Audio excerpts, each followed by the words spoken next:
Matt Kenseth has announced that he doesn't expect to be racing full-time in next year's Monster Energ NASCAR Cup Series. Kenseth broke the news in the run-up to this weekend's AAA Texas 500 at Texas Motor Speedway, which will end up being the first of his final 3 races before his sabbatical or retirement from the sport. It was announced back in the summer that Joe Gibbs Racing would not be keeping the 2003 Cup Series champion on in the 20 Toyota Camry for 2018. Instead, they would be fielding current NASCAR Cup Series rookie Erik Jones, who has had a solid debut season whilst driving the 77 for Furniture Row Racing.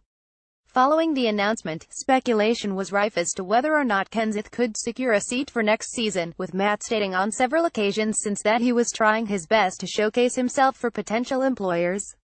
However, today's announcement seems like a resignation of defeat, as the chance of a seat with one of the frontrunners of the sport looks bleak. Kenseth didn't want to admit that this move was a retirement when he broke the news, instead alluding to the possibility of a part-time schedule next year if the right offer arose. "I've put a lot of thought into it, and pretty much decided after Martinsville, which I kind of already knew anyway, but we decided to take some time off," Kenseth said. "I don't know what that means. I don't know if that's forever. I don't know if that's a month, or I don't know if that's 5 months. I don't know if that's 2 years.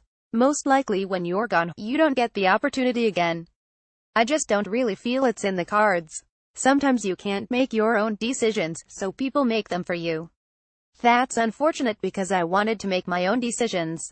I felt like in a way I've earned that, to be able to go out the way other drivers who had similar careers to dictate when your time is up.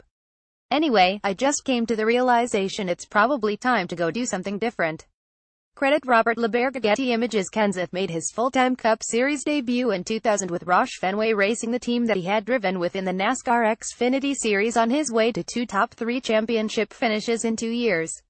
He became the first rookie to win the Coca-Cola 600 at Charlotte Motor Speedway, a race that would be his first of 38 trips to the Cup Series victory lane.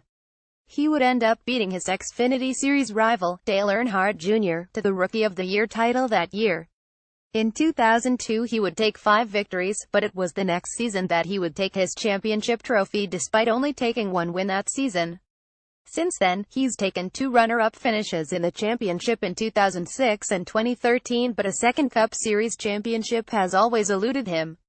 He stated today that his favorite option for next year had been the 5-car for Hendrick Motorsports, but when William Byron was announced as Casey Kahn's replacement in the car, Matt knew he wasn't likely to get a competitive seat. "I think I can drive next year if I really wanted to go drive," Kenseth said, "but do I just want to drive, or do I want to try to win races and championships? Obviously it is not a situation I want to be in, because I don't really feel like I'm ready to retire or step away. In other ways, I do. It's been a really long and frustrating season. On a lot of levels. With the way everything ended up, I'm just going to take some time for me and my family.